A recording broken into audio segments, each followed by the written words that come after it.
Three, two. Hey, what's up, y'all? You are listening to your Mental Matters podcast. I'm your girl Mo, and for those of you watching, thank you for tuning in. And we're back with another episode. I have a very special guest with me today, Georgie. And in a few, I'll have you introduce yourself to the people because I don't want to butcher anything. I feel like I'm familiar with you, but I don't. My audience, I don't know if you guys are familiar with Georgie. I love Georgie, so I've been. Yes, I know her from Kitchen Talk podcast. I know her from her own podcast, Just Kicking, and you guys might know her from social media because I think that's the first time I saw Georgie, and so yeah, I'm just happy that you're here. And yeah, Georgie, introduce yourself to the people before we get into today's topic, just so they know who you are. Okay, my name is Georgie. A lot of people know me as your favorite tomboy. As you said, I can be seen on Kitchen Talk podcast with Mano. I have my own show, Just Kicking. My social media handle at your favorite tomboy. I do a lot of being me up there. So yeah, I'm here. Thank you so much for having me. I really, really appreciate it. No, of course. Thank you for being here. I definitely I've been a fan of yours from, like I said, starting from social media, but then just seeing you on a podcast with I feel like Mano's personality, I don't know him per se, but just from looking at him on the podcast, a dominant personality. And I feel like you just are able to navigate well in that space. And I feel like from watching too, I kind of just was like, oh, like I kind of see myself there too, because I feel like I have to navigate spaces a lot with men and be like a strong woman, and even just having a podcast too. And then of course, other guys have podcasts and stuff, and just, being able to stand my ground and be my own person in whatever space I'm in. I feel like that resonated across the screen, and I was like, you know what? I love this girl. I love her, and if she could come on the podcast, I would love to just talk to her. And I know, like, you've even talked about mental health, of course, like just things that you share on Instagram, and then also in the podcast in the podcast that you're a part of as well, just like mental health and wellness, and like just being a womanhood, and yeah, this episode is basically going to be about womanhood. It is Women's Month this month, and so, like, shout out to us, women, especially Black women, because I feel like our experience is different in this world. And so yeah, I definitely was excited to have you and just talk to you, pick your brain, like, we talk about mental health, we talk about just our experiences. And so yeah, that's what we're gonna get into in a few. Yes. And so just to start with a question, what does womanhood mean to you? What does womanhood mean to me? I would say womanhood is femininity. Womanhood is a sisterhood within itself. Womanhood for me is being a mother, a sister, a mentor, a cousin, a growing person, a spiritual person, in all feminine essence. It's very important to me. It's my own, I have my own idea of womanhood, and I feel like women should have their own ideas of what womanhood looks like to them. And I just think it's a strong essence in femininity.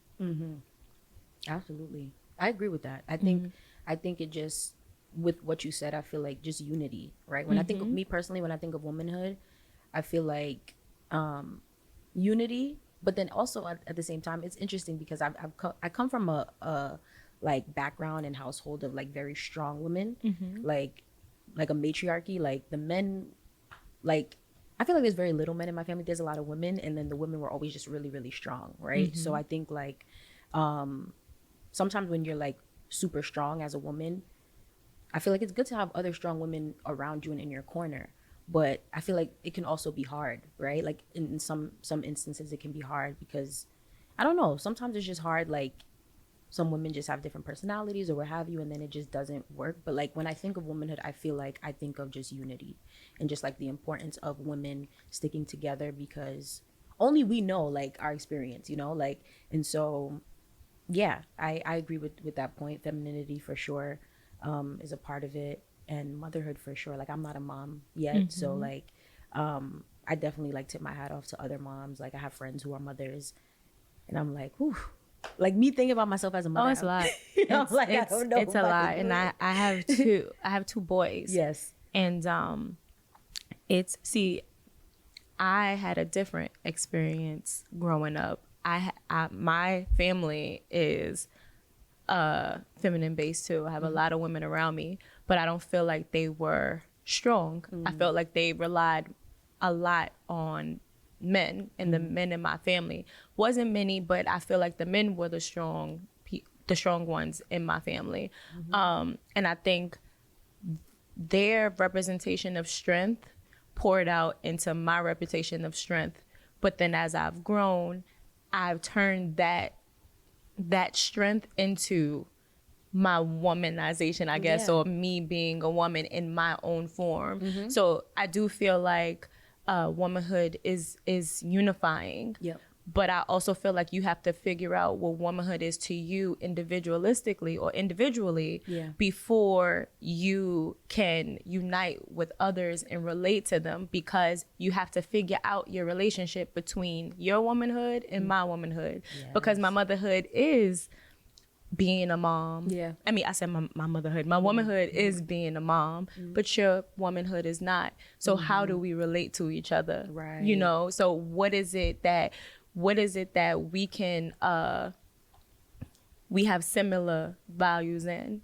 And I feel like that's when you start discovering yourself. Who am I as a woman? You Yeah. know, some people may look at me and think that I'm not feminine. Some people may look at me and think that my essence is so beautiful in how I present myself, but it's all in how I relate to you and you and you and how you relate to me, and how we could figure out how we can unify together. Wow, that was fire. Did y'all hear that? I was like, ooh, that's so true. Because even to add to that point, like, because society has a standard of what it is to be a woman, right? And if we all followed suit with that, it just wouldn't work. Because it's like society's standard is not your standard for yourself and who and what it means to you. So that was. And some people don't know. They only know how to follow society standard because they lack the confidence in believing in themselves. Maybe because they relied on somebody else, or maybe because they're trying to navigate and they see what everybody else is doing and the attention that they get, maybe. And it might not be what they deem necessary. Right. But I feel like I need, like in their mind, they might feel like I need to do this because I want to feel like I'm a part of something, right? So if womanhood is this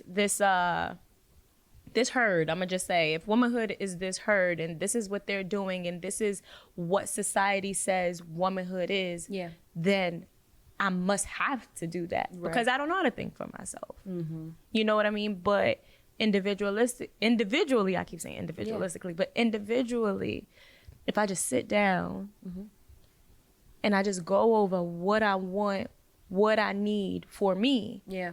And if I really narrow those things down and block out those distractions of what people want me to be and do what I need to do, even if that includes making mistakes along the way, there's still my mistakes that build my strength and build me into who I am, and start to really speak life into myself and believe me and believe in myself, I become a solid individual where nobody else's idea of what I should be or ideas of what they feel like they should be will penetrate me. You know, so yeah. Yeah, I love that. There was a lot of gems in there. And I think, I guess just a question I have for you just from that point is, how did you get to that place where you were like, I'm an individual, and you know, like it was a lot. I tell people all the time that it took me, I'm I'm centered more than I'm not centered now, and I'm more emotionally intelligent and more confident in who I am.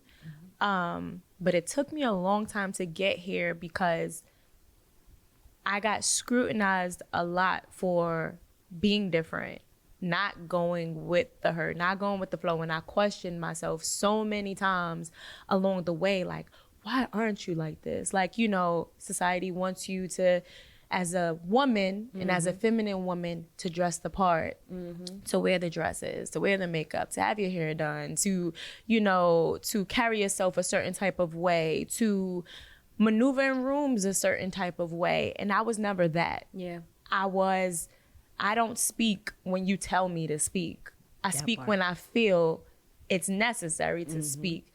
You know, in a room full of men, I will not bow down, but that doesn't make me less feminine because I won't bow down. Right. It's just I have something to say and you won't quiet me just because you feel like you're a man and I should be quiet when you're Right. talking. Or I'm comfortable in my sneakers. I'm comfortable in my hat. I'm comfortable in my jeans, you know? Yeah. But I'm a loving individual, Yeah. you know? It's not just what you see, it's who I am. And like I said, I got scrutinized for that a lot because people dress the part and it's like, well, why you not dressing the part? Well, if you want this position, you should be dressing this part. Or you have to dress this part. Or you have to be like this. Yeah. And I was in a lot of those rooms.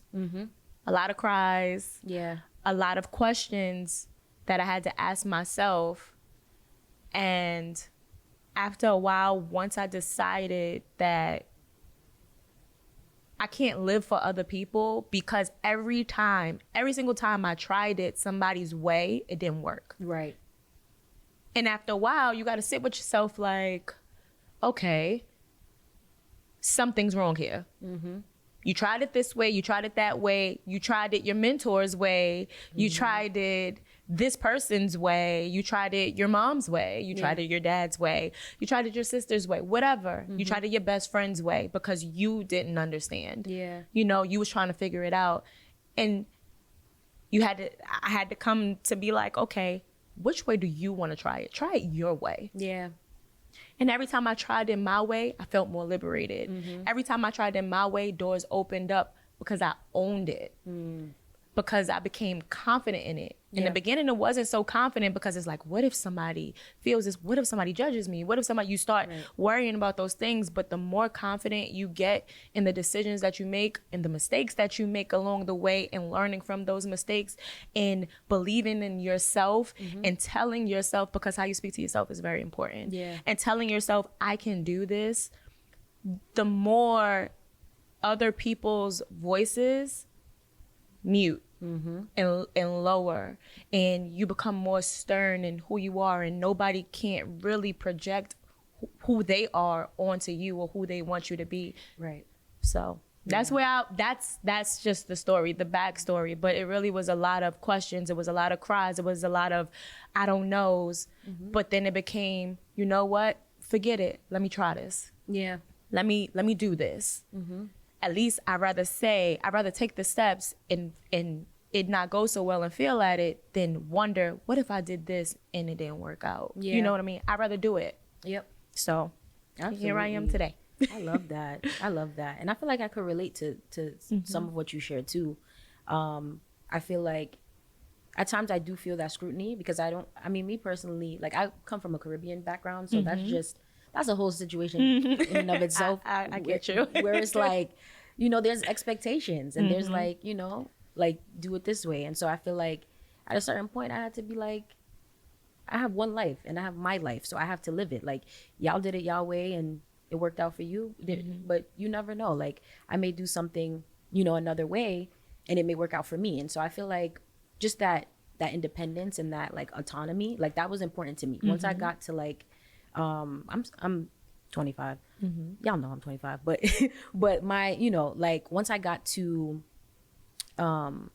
just like maybe a few years back, actually, like within the past like 2-3 years, I had to really decide like, how do you want to live your life and how do you want to feel? Because like a lot of times, like even just what you're sharing, you do something in a way that maybe somebody encouraged you, right? Like me and my mom are super close, and my mom encourages me to do a lot of things that I don't necessarily want to do. But I love her and care about her. So, for most of my life, I, try to, keep her in mind and stuff. And like now, we have a relationship where I can tell her like, I don't want to do that. And then she may still, we may still have, a little, it may be a little bit of tension, but then eventually it's like, I'm doing it my way. I'm just letting you, I love you, I respect you, but I'm doing it my way, like, and that's just, an example to where like, it can be hard, especially if it's like loved ones, that's doing the scrutinizing and stuff like that. But some of them mean well though, especially your parents. They mean well, they want the best for you, but they also come from a different time. They're not in our times, and they come from a time of like, you work hard. These are what we have, right? We have the doctors, the lawyers, you know what I mean? These are the jobs that can get you the stability that you want. Yeah. Not really entrepreneurial, ways of thinking, you know, and they don't understand when you want to do things outside of that because they want the best for you and they don't want you to fail. Yeah. But sometimes those failures are what creates the successes, and it's hard to see that when you see your child and it's like, I want the best for you. I want you to learn from the mistakes that I've made and everything. And sometimes I gotta yell at you. Yeah. Sometimes I have to, I have to beat this in your head. But it's your responsibility to prove to them that I believe in myself and this is gonna work. And I believe that this is gonna work. And even if it doesn't work, I'm going to be okay. Yeah. This is my journey. It's not yours. Right. So I get it. And I'm a parent. So I have a 17-year-old, so, and in the beginning, my way of thinking was different. I come from a place where on my mother's side, they aren't as ambitious as I am. They're very content with where they are, and they like comfortability. Yeah. I was never like that, so I look different to them. So it was a lot of, you need to slow down. You need to relax. You don't have to do so much. You don't have to do this and you don't have to do that, because they didn't understand. Yeah. It was a lot of arguments with my mom because she couldn't understand. I interned. You don't get paid from that. You get what I'm saying? I mean, I interned, I had a kid, and I worked. Right. Right? But I loved my internship so much that I wanted to spend so much time there. And she couldn't understand that because it's like, you're not getting paid here. You're doing all of this stuff and you're not getting paid to do this and you're not getting paid to do that. And it's like, you don't understand, because this non-paid situation can lead to an abundance of different opportunities that can get me paid. And now, a couple of years later, she started to see the progression. So she started to look at it a little differently. Same thing with my dad. You start looking at things a little differently. My dad is all about education. You go to college, you do this, you get a good job, you stabilize, you provide for your family. And I did that along with other things that he didn't understand either. But now they start to understand because they start to see the opportunities and the hard work that I put in now starting to come into fruition. So I just say, I would tell you to keep doing what you're doing. Of course, respect your mom. Of course. Of course, respect your parents, Love guys. you, Mom. But keep putting in the hard work while you're doing whatever it is that you're doing too. And you really just can't live for your parents. Right. So. Absolutely. I think, that was, I love all of that. Everything. I'm just like letting it marinate. Yes. What's your sign? I'm a Scorpio. Makes sense. Yeah. I'm a Libra Scorpio cusp. Okay, Libra Scorpio cusp. I'm like, you know what? I almost forgot that you're into like horoscopes. Yes. I don't know too much. That's the thing. I don't know too much about it. I feel like I like to talk about it for like, like it's good conversation, but I don't know like too much. I'm a little deep in it. I don't know too much. I'm a little researcher and everything. I'm a Libra, but I'm on the cusp. I have Scorpio tendencies. I'm more on that side. I'm the last day. I'm October 21st. Oh, okay. You're right there. Yeah. So Got you. I just wanted to get a sense of your personality. So November 6th. Yeah. So yeah. I mean, I think just in the conversation of like being, I guess we were somewhat misunderstood by maybe the people in our lives and stuff like that. I want to reference an episode of your podcast that Mm-hmm. it was in one of the episodes of Just Kickin'. You guys talked about being misunderstood in relationships or just dealing with people. Mm-hmm. And how has that affected you, and how much of your upbringing do you feel played a part in the way that you are in relationships with others? That was my sisters, right? Yes. Okay. Yes. When I was growing up, I was very sensitive. I didn't understand why. I understand now, Yeah. but I was very sensitive. I was the sensitive out of the bunch, but I also was the rebellious one. Good kid. Yeah. Fought a lot though, because I was misunderstood. Right. Because I only knew one that way, you Yeah. know, and my environment from the project. So, you know, listen, you light skin, you know, just calling a spade a spade. Yeah. You know what I mean? You're nice and people take your kindness for weakness, Right. but you're not a punk. Right. So, you know, but in my family, I had no choice but to toughen up. And I'm a daddy's girl, and my dad is very, I'm gonna say non-emotional. Like he definitely, he shows love through help. He shows love through just showing up and being there. Yeah. You know, and providing. You know, and I kind of, like I said, I'm a daddy's girl. So, you know, you grow up, you go through friendships, you go through relationships, you go through different things, and learning from those things. I was the giver. I was the over friend. Like, Yeah. you know what I mean? Like, whatever you needed, I was there and everything. And I got my feelings hurt a lot, you know, and you learn from those things. I mean, I won't say I'm very protective of myself. Yeah. Very much protective of myself, and especially in, you know, this industry and stuff like that, and just learning from those mistakes, that played a major part in, like I said, relationships. All of my relationships, platonic, friends, love, they all play an intricate part in my development now. Right. How I protect myself, how I create healthy boundaries, how I deal with people. You know, I am not an open book. Yeah. I'm not a closed book, but I'm not an open book. I'm a person that you have to get to know. And you getting to know me and wanting to know me lets me know if I should have you in my life or if I should dive deeper with you, friendship, whatever, you know? And I think that's very important, because a lot of us don't have healthy boundaries. And a lot of us, we get into these relationships because of trauma bonding, because of just love itself, or feeling that feeling in rush into things without getting to know people. Yeah. I've learned to take my time. And I don't feel like there's anything wrong with taking your time. There's no rush for anything, because what's for you it won't go anywhere. It's gonna show up one way or another. And when you really want something, don't settle for things that you don't settle for temporary things, Right. or temporary love or passion, just because you feel like what you really want is so far away, Yeah.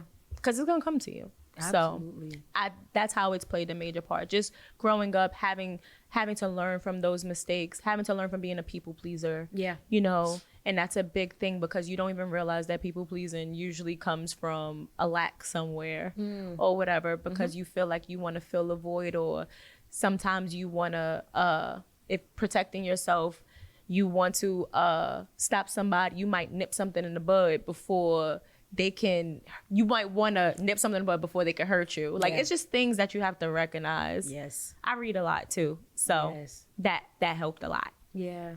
Absolutely. Reading is essential, guys. Like, Fundamental. yes. Okay? Yeah. No, I love that. I love what you shared. I think, yeah, I was thinking as you were talking about like attachment styles.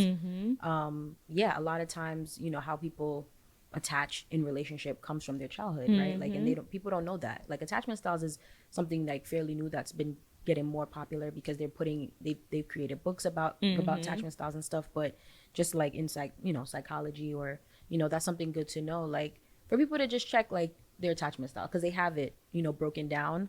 Just for my listeners or audience, you guys, check your attachment style, you know, because Yep. because the one that, you know, hopefully everybody would have is a secure attachment style, but a lot of times it's, you know, detached or overly attached. Like there's different ones. I don't remember all of them verbatim right Yeah, now. I'm detached. And I do think that comes from my dad because my dad is detached. So, Yeah. growing up, he was emotionally unavailable. Like he wasn't I would go to my mom. Yeah. You know what I mean? But yeah, and like I said, I was a daddy's girl. So it was just like, I tended to attract emotionally detached people Yeah. because I'm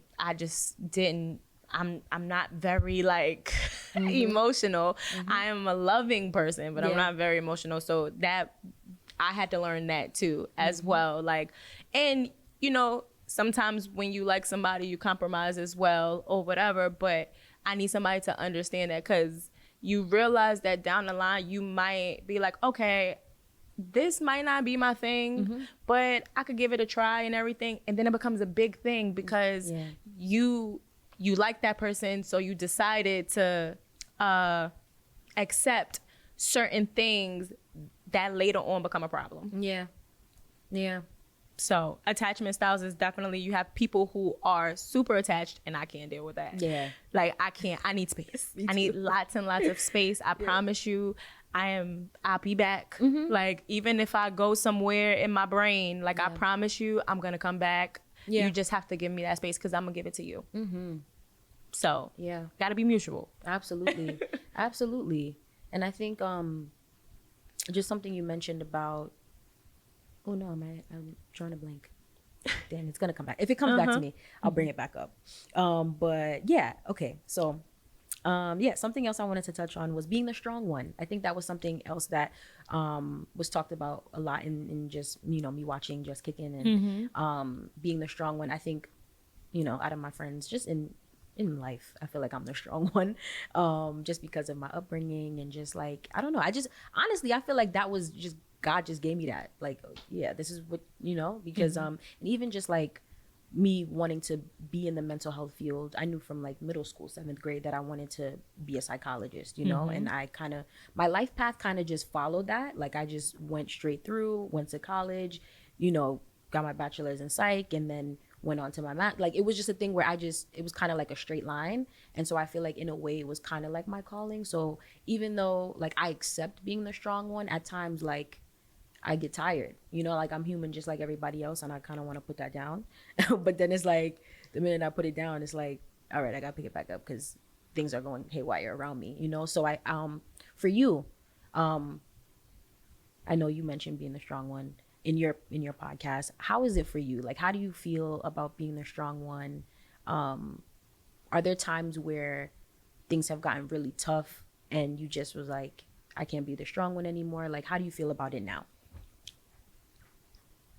Well, now I've learned to balance. The hardest part, I think, like some people say the hardest part about being a strong one is when you need them, they're not there. But I don't think that's the hardest part. I think the hardest part about being a strong one is when you need people, being vulnerable enough for people to be there for you. Because when you're used to being a strong one, it kind of takes the pressure off of you of expressing yourself, right? And then you have like this tough exterior or whatever, knowing that you are liquid inside. So sometimes when you pour out, all comes out, but you feel like, I don't want to put this on other people. Yeah. You know, I don't want to, or what if I put it on other people and they use it against me? Or because that's happened to me. You know what I mean? Because I hold so much in that when I pour out, I pour out. Yeah. Right? And I think that's the good thing. I think being a strong person, you have to have people around you who are balanced in other places that you're not balanced in. Right? Who can fluctuate between being strong and being the air. Yeah. And like being strong and being vulnerable as well, because sometimes you it's the sharing. Who is accepting, who feels safe. Yeah. I think it's a safety thing. Yep.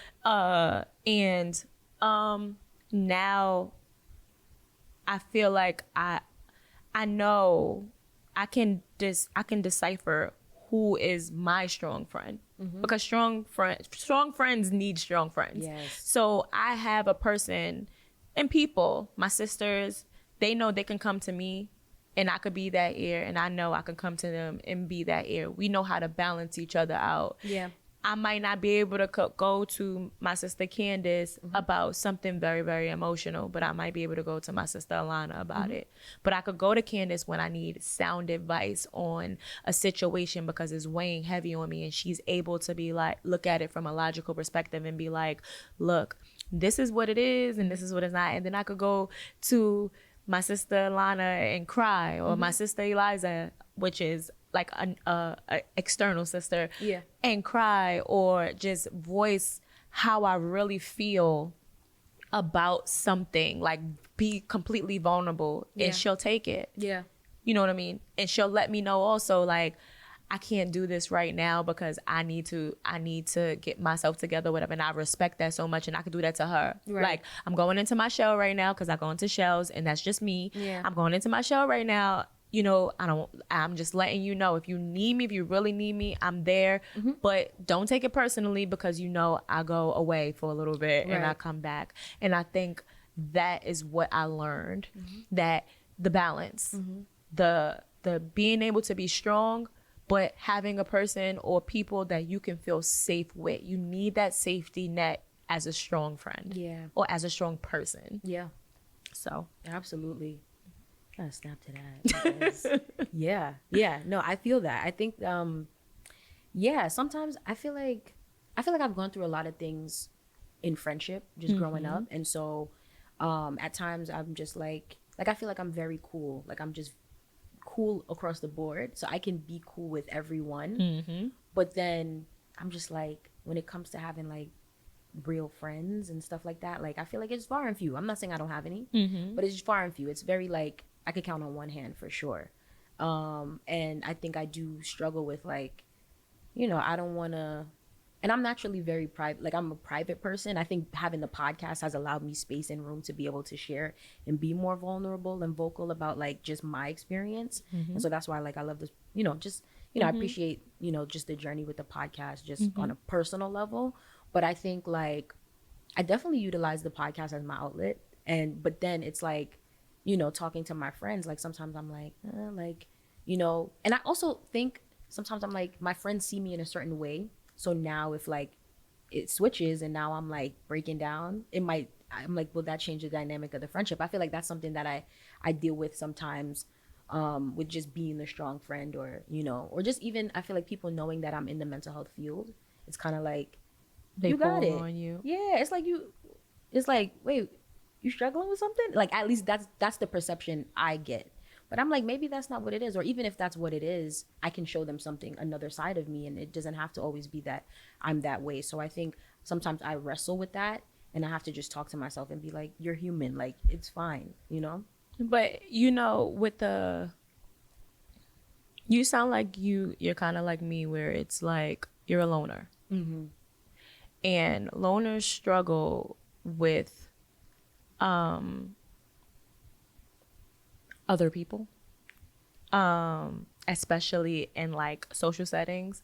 In a social setting, I can run a room, I can have an amazing time and everything, and then you won't see me for a long time because it was a lot. Yeah. You know, I'll enjoy myself, but I'm also an intuitive person, and I'm empathic. So I'm very, very sensitive to energy. So I don't like to be around a lot of people. And I also can see through people. Yeah. And a lot of people don't utilize or aren't as sensitive. So with that, you look at it and you just be like, sometimes I look at people and I look at their friend groups and I'm like, I wish I could do that. Yeah. Like, I wish I could go on girl trips and stuff like that, but I don't like people. Like, it's too much. It's too many different personalities, and especially with women, it's like it's a lot because of how we're socially developed and everything, like the competition and the moods and the attitudes and stuff like that. I'm not that girl. Like, I'm not the moody, I'm not the catty, I'm not the, oh my God, let's go here, let's go here. No, I'd rather go rock climbing. I'd rather go to the top of the cliff and read a book and watch the sunset and do things. I am not let's just take this picture for the gram. Yeah. Like, I am not that person. And I just feel like you might be in that space where your friends don't see you. They see you, but they don't see you. Right. You get what I'm saying? They don't see past your exterior. And a lot of people are like that. It's nothing wrong with it. It's just that the type of people that we are, we need people to see us in order for us to feel safe. I need you to see me for who I am, not what I do. Right. Not the outside, not how I present myself to the outside world, but I need you to see past that hard exterior. And I need you to understand. I need you to see behind my words. I need you to understand what I'm not saying. Absolutely. You know, and it's not that I'm not purposely not saying something. My personality just won't allow me to say it. Right. But in order for me to trust you or feel safe with you, I need you to see what I'm not saying. Yes. Ooh, you just read me, girl. Ooh. I understand, trust Yes. me. But you when you recognize who you are, when you recognize you're growing right now. And growth isn't easy. Yeah. You know, I always say change is inevitable, growth is choice. Not everybody chooses to grow. Some people are really, really afraid of it. Yeah. And those people who are not afraid of it, it is a bumpy road and it's a continuous lifetime thing. You will continuously grow as you get older in your whole life. Like, you're gonna pass one hurdle and then another hurdle is gonna come on a different level. It's like Jumanji. That's how I look at it. It's like you're just unlocking different levels of it. And as you grow, you're gonna recognize your friends for who they are. You're gonna understand your friends for who they are, and you're gonna play them for who they are. You're gonna see those friends who are really, really there for you. You're gonna see those friends who you can express yourself and they can express themselves, and y'all really have a tight bond. And you're gonna see those friends that you're just like, this is just not working. You're not meant to go to the next level with me. And those are the hard lessons. When you just be like, oh my God, but I love you so much, but this is we're just not understanding each other. You just don't understand me here, and I love you to death, and I'm not gonna stop loving you, but I can't take you. And family members too. Yeah. No, so absolutely. you'll see. I mean, I'm sure you're starting to see it. Yeah. But it gets easier. I tell you that it gets easier because when you start making decisions for yourself and you're firm in your decisions and your core values and your character and stuff, you'll be like, this is just what it is and this is just what it has to be. Yeah. And there's no love lost. And if you don't understand that, I understand. But this is just how it has to be in order for me to reach the next level. I can't hinder myself or dim my light because you feel a way about it. So Yes. I done got red. so being a woman is a lot. It's a lot. It's hormonal. Like, you get what I'm saying? And it's intuitive and it's seeing things that other people don't see. Yeah. Or who aren't ready to see it and saying, okay, I still got to do this. Yeah. You know, or okay, I still got to love myself. Right.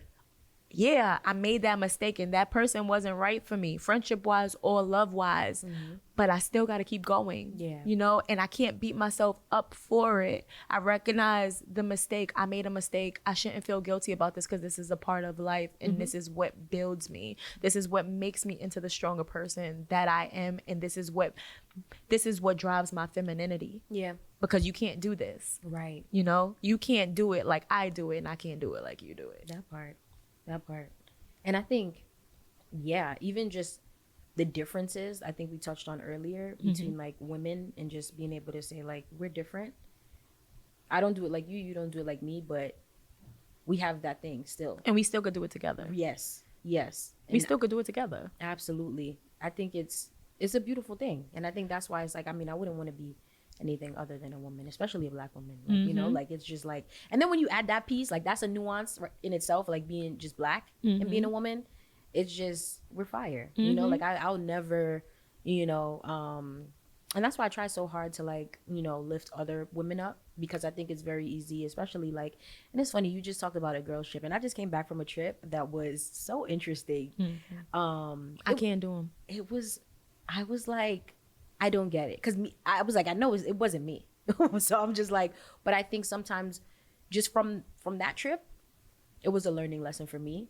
I feel like I always got to look at when things are just weird. I'm like, what, okay, what's the takeaway from this? And I think, you know, I never want to, even if another woman tries me, because I feel like I've been tried a lot by other women, just because I'm nice. I feel like just because I'm a nice person and I have a baby face and I'm like easygoing and I, you know, like I don't really like the friction thing. I don't really like to do all of the extra stuff. But I think, like you said earlier, I'm not a punk either. But I think usually it's like after I've been poked a lot, then that's when Then the bear that wakes other up. side. That's me. Yeah. Yeah. And so it's a thing where just talking about just this recent trip and just thinking about just, you know, my friendships overall, I feel like I've definitely been tried a lot, and I always try to just look at the bigger picture. Like at the end of the day, we're women. So like I never want to like bring another woman down or drag another woman down, even if that's what she's trying to do to me. Like I'm just like, that's not my pedigree. Like internally, that's just not my makeup. That's not in my DNA. So like I just have to look and say, like, maybe she's hurting, maybe she's going through something, maybe it has nothing to do with me, she's just projecting something onto me. It doesn't. Yeah. It never Most has times. anything to do with you. And that's something that I've learned too. It never has anything to do with you.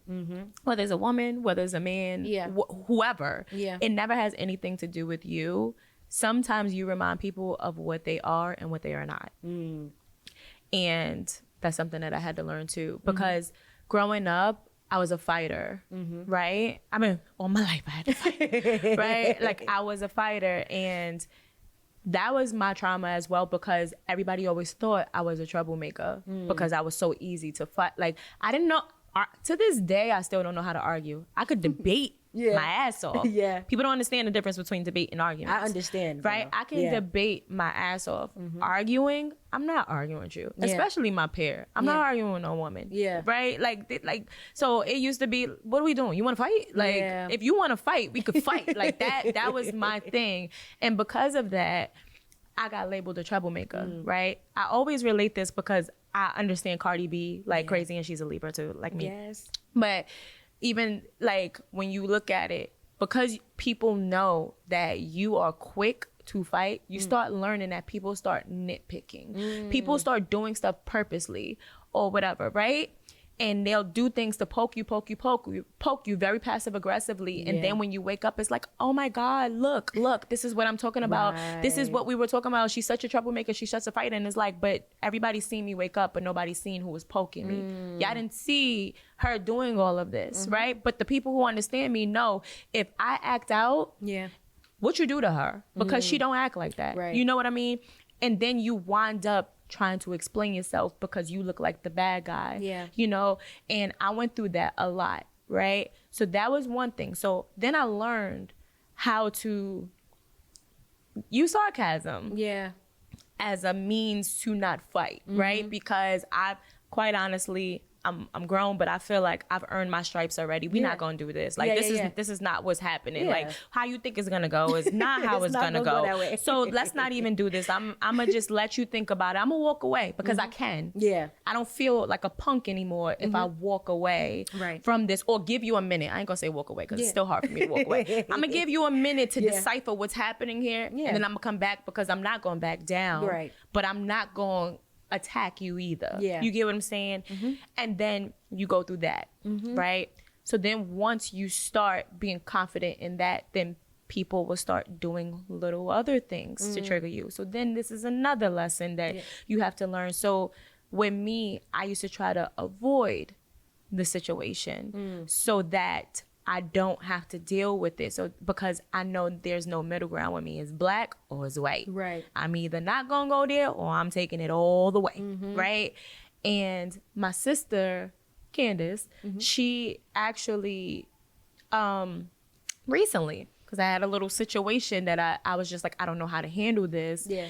And she was like, you know, there's a continuing lesson that you keep like having, and it's how to deal with people and how to deal with situations, because you try to avoid it until you can't avoid it anymore because it doesn't go away. Yeah. And then you just blow up. Right. And then it becomes a bigger thing than what it is. And she was like, it's learning how to play other people's game, but it being your game. Yeah. You turning it into your game, and that's how you regain your power. And I think that was a hard lesson within itself, and it's something that I'm still working on. I'm still one of those avoiding people because I know where I can take it. Yeah. And I don't want to be looked at in that light because I don't want people to have that much power over me. Learning how to it's not ignore. It's not ignore because you're not ignoring it. Yeah. Like protect your. It's learn how to play chess. I like that. It's learning how to play chess. Yeah. Most people play checkers. It's learning how to play chess. It's picking and choosing your battles. Right. Picking and choosing what to say and what not to say. Picking and choosing what to do and what not to do. Being able to take a step back off the board and assess the board to see how you're going to move so that you can move other players. Right. You can move those people. They're not moving you. And that is something that I'm learning. Yeah. And it's something that you might want to take into consideration as well. Chess is life. Yeah.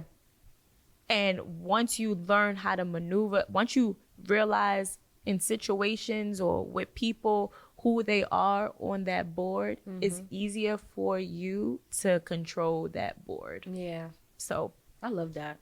Yeah. It's chess, not checkers. For sure. for sure. For sure.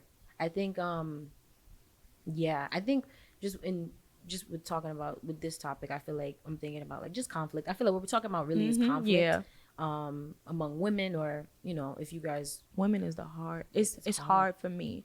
It's easier for me to maneuver women because they're light. Yeah, you get what I'm for saying? sure. Like it ain't their competition is, can I curse? Yeah. Oh, their competition is dick measuring. You get what I'm saying? Like, oh, whose penis is bigger in the room? Like, and that's not literal. Yeah. Sometimes it can be literal, but it's not literal.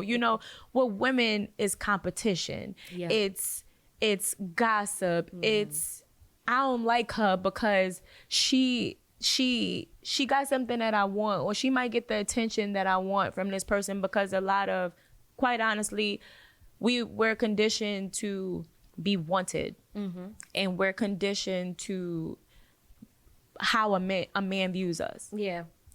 And I've been thinking about this too, like recently, where it's just like, it's so crazy how a lot of our confidence comes from how a man views us. And if they don't view us a certain type of way, we feel less than.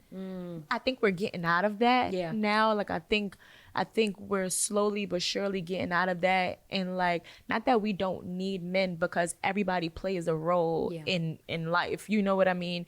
But more of being more self-sufficient in our self-love, in our confidence. Yeah. Not feeling like, if you leave me, oh my gosh, like I must be a bad person. But it's like, cool, I'ma adjust. Yeah. I still love myself. It's not, this is your choice. This ain't my choice. This is what you're choosing to do, and I have nothing to do with that. Right. And learning from that and growing from that and being accountable for you. I made a decision to deal with you, or I made a decision to be your friend. Yeah. That is my part in this. And what happened is unfortunate. But what did I do wrong in this situation as well? Yeah. What could I have done better? Right. Maybe it can be repaired. Maybe it can't. But learning those lessons from those situations and saying, you know what, I'm going to do better next time. So Yeah. the conflict is hard, though. It is. It's so I'd be hard. like, whoo. Yeah. And learning that everything doesn't need to be said. I don't have to tell you you ain't shit person or fuck you, you a fucked up friend, and you know you did this to me and you did that to me. Where's that? If it ain't gonna help in growth, what is that doing? What is gonna make me feel better temporarily? Right. For what? What am I burning that bridge for? For what? What am I trying to make you feel worse about yourself for? Right. My absence is gonna make you feel bad. Because you have no choice. I'm allowing you the space to think about what you did. And even if you don't think about it, it has nothing to do with me. Yeah. Nothing. Yeah. What you do has nothing to do with me. So you know what? I'd rather just go over here, energetically block you out, and do what I gotta do, because me putting you down fucks up my karma. For sure. And I don't need that. For sure. Karma don't miss, good or bad. Yeah. So I don't need to tell you about yourself. You're going to learn about yourself. Yeah. No. From my absence. And I'm going to go over here and I'm going to be great. Yeah, absolutely. I love that. I love that. I think I feel like I've been that way, where I'm pretty much like, all right, we're gonna nip it in the bud right here, because I don't have energy to keep doing this. I'm that person too, though. Yes, but I feel like I've become more of a communicator, especially being in the mental health field and, like, you know, dealing with clients and, you know, trying to help my clients figure out like tools and ways to communicate and whatever their needs are, being able. So I feel like it's helped me to see, like, okay, you need to communicate more instead of cutting people off cold turkey.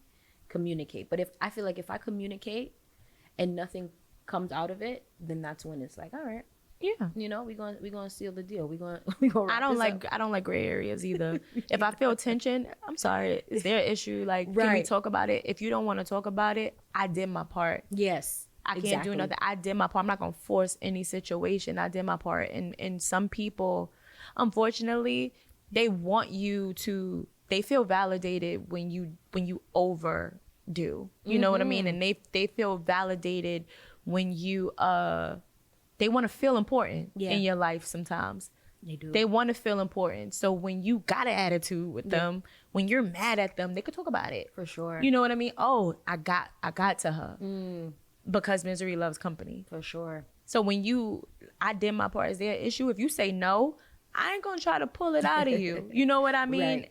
Especially if it doesn't help neither one of us. Yeah. You know what I mean? So, I mean, communication, I feel like is key, but it's not just communication.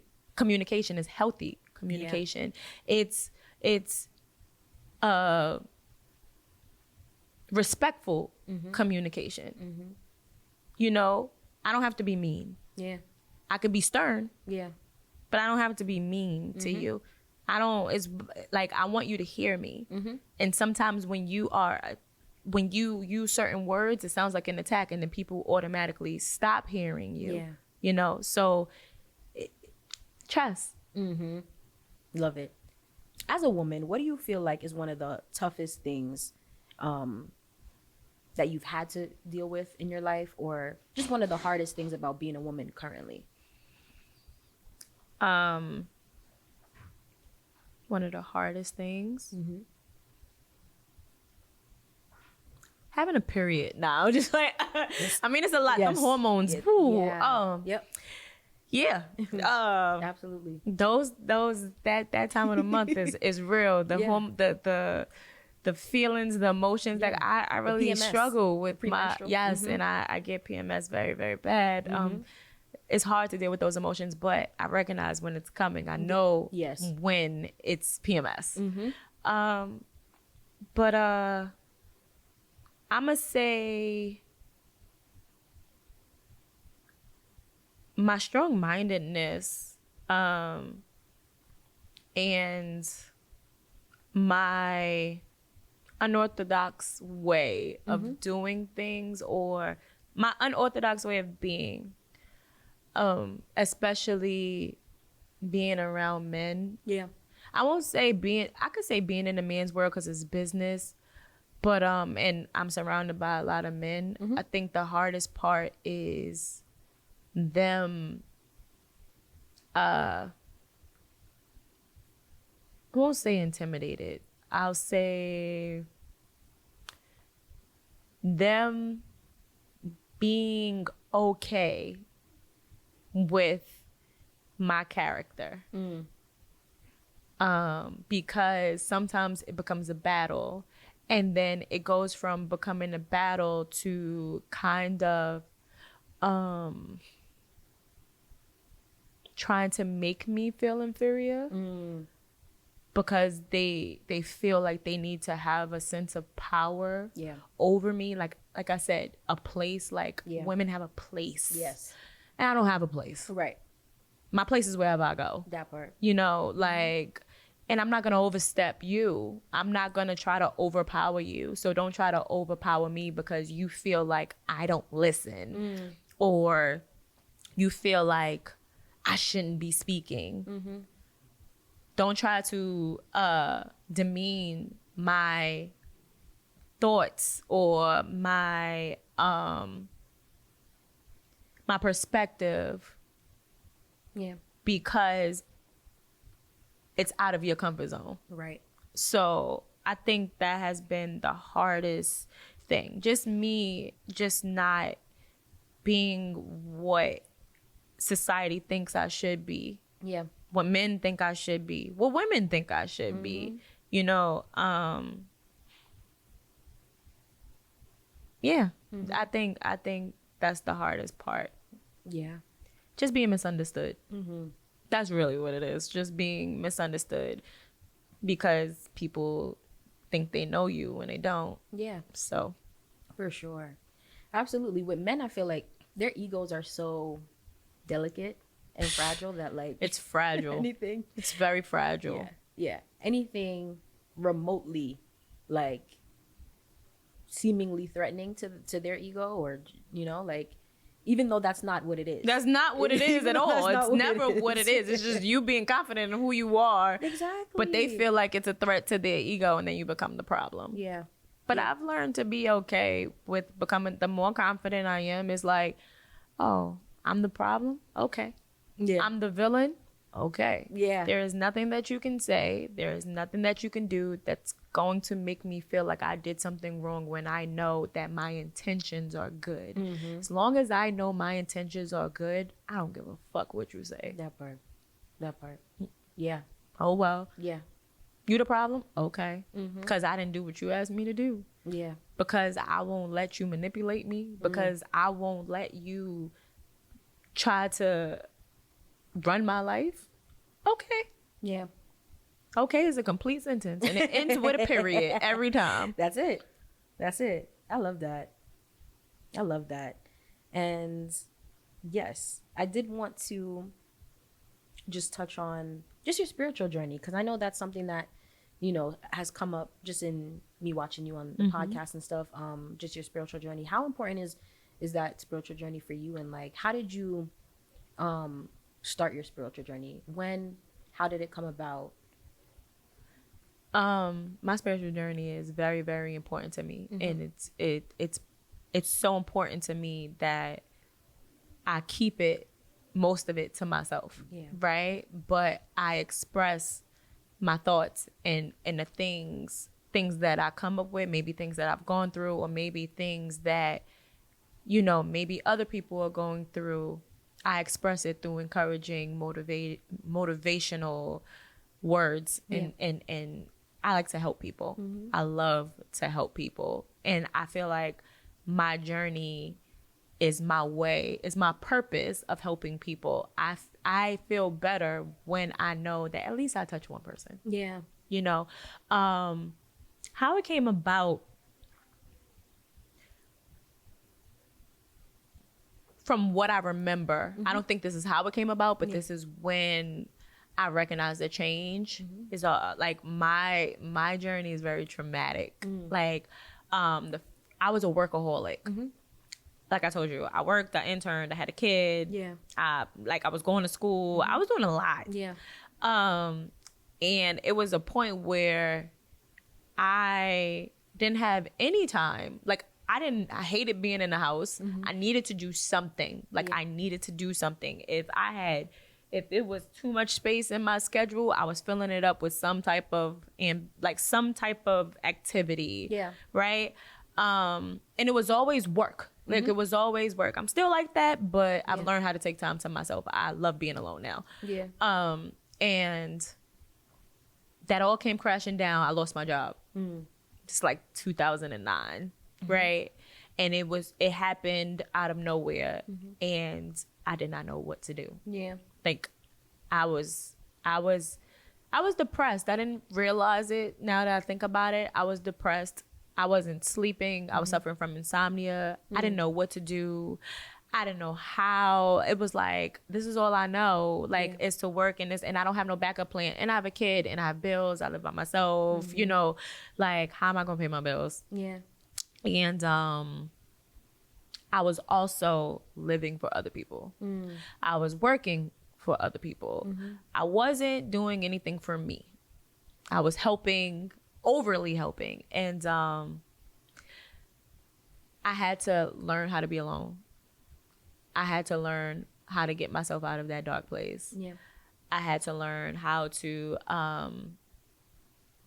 take time for me. Because even after that, I went back to school. Because I needed to do something. Couldn't staying home was not the thing. But I also was depressed, so I spent a lot of time by myself or whatever. My mother had my son a lot. And I definitely went back to school.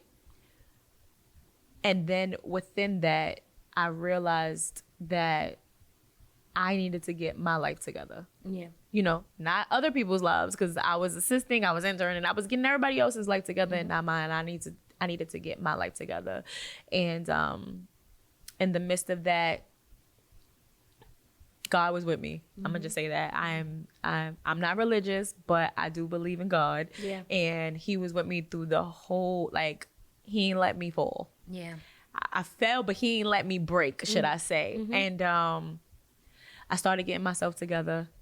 And then I had another, I was getting myself together, and I started to do things for myself. I started working for somebody again, but it was on my terms. I was seen. Yeah.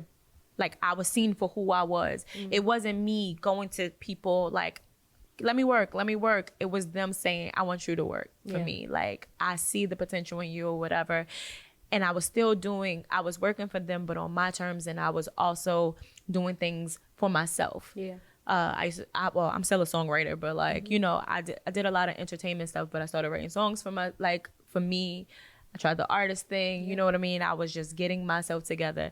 And then that was one stage. And then I met somebody, and then, you know, I had another kid and everything. Yeah. And then my recent stage was our breakup. My last relationship was a couple of years ago or whatever, but and that hit me unexpectedly. That hit me hard, and it broke my family structure. And I had to get out of that dark place, because it wasn't just the relationship that broke. I started losing things. I lost my job again. Yeah. But this time losing my job wasn't so hard, because I lost my job before. And it was just like, I knew God was going to put me in a better space anyway. And it was time for certain things to just break down that I wasn't letting go. Sometimes when you don't let go, when it's time for things to break down, God's going to go, nah, I'm going to break this down now. Since you didn't do it, now I'm going to do it. And it's going to be way harder than if you would have did it. Yeah. And I had to get myself out of that place too. And I'm still getting myself out of that place, but I'm not where I was. Yeah. And it built me, because even after that journey, I met other people, and those were lessons within itself. And I realized the type of people that I was around. And I think the lesson within that was to stand up for yourself, to create healthy boundaries, to say no, and that every opportunity isn't a great opportunity. Yeah. You know, and it was through loving yourself, learning how to love yourself. Because sometimes you think you know how to love yourself, but you tolerate certain things, and it's the temporary satisfaction of something, and not thinking about the long-term situation that it could be or what you can really get. You know what I mean? So it's grabbing every opportunity, every relationship, and not realizing how detrimental certain people can be, but some people mask it. So you know what I mean? And I guilted myself on that as well, where it's just like you've seen these things, but your detachment and your rationalization of situations, because I'm not emotionally driven, I'm logically driven. Yeah. So I could go into a situation, and even though you and your feelings, it's like, I'm good. Like, it don't got nothing to do with me. But not realizing that people like, they can throw their shit on you. And through those situations, I started in my spiritual journey, I started experiencing things that you might not could see, but you only could feel and experience. Right. And I started understanding different things. I started reading different books. My first book in 2009 was The Secret. That changed my life. Right. Learning the power of the law of attraction and things like that. That's just one law. Like, you get what I'm saying? But that started me on the journey. Yeah. And then this on another journey, just realizing certain things, experiencing different things, experiencing signs, experiencing how things fall into place, and understanding that it might hurt now, but growing pains are real. Yeah. You get what I'm saying? And sometimes we look at it like, why is this happening to me? But it's not happening to you, it's happening for you, you know, and realizing those situations and just being patient. Yeah. And I had patience before. I really didn't, but being patient, understanding that time is an illusion, even though we use it as a measurement tool, but time is really an illusion. And you could go through 5 years of pain, and then that one opportunity that changes that can erase all of those. It don't even feel like it lasted 5 years, you know? So yeah, my spiritual journey has really been very, very important to me, because it's helping me, it's building me, and it's making me more stronger, more confident within myself, and understanding that if you can be strong, right, you can teach other people to be strong, and then that's how the unity develops. It develops starting from you, because if you're doing your part and they're doing their part and they're doing their part and they're doing their part, you become a strong unified situation within itself. So yeah, it's very, very important to me, though, just to answer your question. Like, I take it very seriously, and it's very sacred to me, and that's something that I hold dear. Love that. And we just have one final question for you, which is, what inspires you these days? My kids. My kids' purpose. Because, and growth. Yeah. Like, growth inspires me so much, because I can see the infinite possibilities now. You know what I mean? Even in the darkness, I realize that I am the light that I need. Like, you get what I'm saying? And just believing in myself and relying on myself, and just knowing that I want to be able to, when I leave this earth, that people can say, Dad, she helped me with this.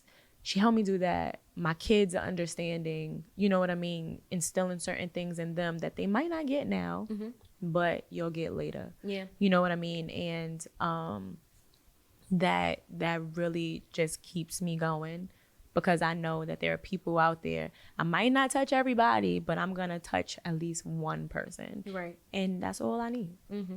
So. Yes. Okay. This episode was so great. I feel like I'm like, we keep going, but I know we out of time. we out of time. But yeah, thank you so much for all that you shared. And yeah, let everyone know where they can find you, where they can follow you, and anything you have upcoming or going on. Yes, you can follow me on Instagram at your favorite tomboy. You can like, share, subscribe to your favorite tomboy TV. You can catch me up there with my Just Kicking show and different motivational things that are coming as well. And you can catch me every week on Kitchen Talk with Mano, just being crazy and being me. So thank you so much for having me. I really appreciate it. This was so dope. Yes, yes. I loved every minute of it. And yeah, guys, make sure you follow the podcast page at Your Mental Matters Podcast. Yes. My personal page, of course, y'all know _Molu on Instagram. And like, subscribe, share. And we are out, guys. Yay! Free! Nah. I'm sorry we went over time. First of all, why are you so loud?